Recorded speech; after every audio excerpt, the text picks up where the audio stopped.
If your Ford is getting a P0060 error code, this video is going to show you one practical solution to fix the error code at home.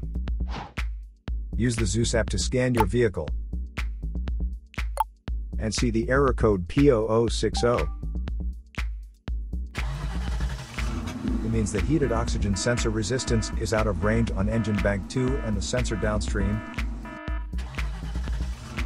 Here is one of the most practical solutions to fix Ford's P0060 error code. Method A, the heated oxygen sensor.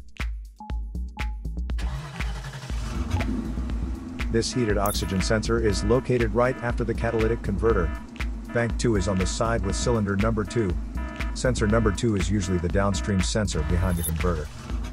Visually check the heated oxygen sensor's electrical connections, wire harness, and metal tabs for any damages. If damages are found, then replace the heated oxygen sensor. If there is no damage found on the heated oxygen sensor, you would need to take your car to consult professional mechanics. So here are one of the most practical solutions to fix Ford's P0060 error code.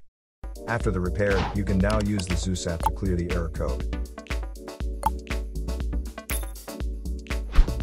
And tap the rescan button one more time to make sure everything is fine with your vehicle. To save more money on car expenses, claim a free engine code scanner at the description link below, or check out the video here for more info. You're also welcome to leave comments below. Our mechanic professionals will answer them shortly. Don't forget to like and subscribe to our channel. Thanks again for watching this video.